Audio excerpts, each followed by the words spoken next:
అయినా ఏంటి నాన్న మీకు వచ్చిన జీతం డబ్బులతో ఇంటి కిరాయిలు అన్నిగాడి స్కూల్ ఫీజులు అన్నయ్య చేసిన అప్పులు తీర్చుకుంటూనే ఉంటారా?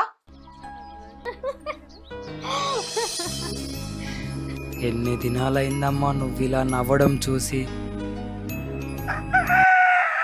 మామయ్య నిన్న సారుకు మొత్తం ఫీజు కట్టంగా ఇంకా 4000 మిగిలాయి.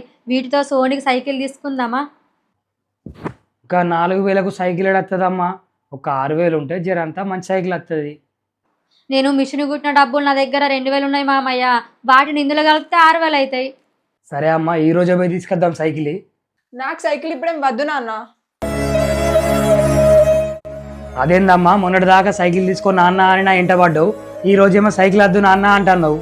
నీకు కష్టం డబ్బులతో తీసుకుంటే సంతోషించేదాన్ని, కానీ ఎవరో జాలిపడి కొనిచ్చే సైకిల్ నాకు వద్దు నాన్న.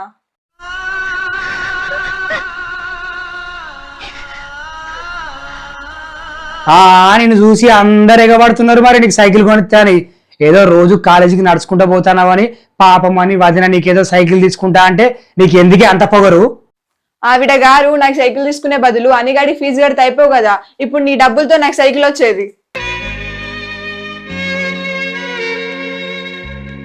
అయినా ఏంటి నాన్న మీకు వచ్చిన జీతం డబ్బులతో ఇంటి కిరాయిలు అన్నిగాడి స్కూల్ ఫీజులు అన్నయ్య చేసిన అప్పులు తీర్చుకుంటూనే ఉంటారా?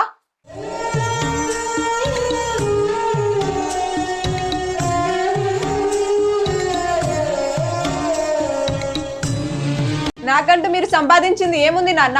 ఎప్పుడు చూడు కొడుకు కోడలు మనోడు తప్ప మీకు వేరే ధ్యాసే లేదు. ఛీ, ఇంట్లో ఉండడం కన్నా హాస్టల్లో ఉండడం మంచిది.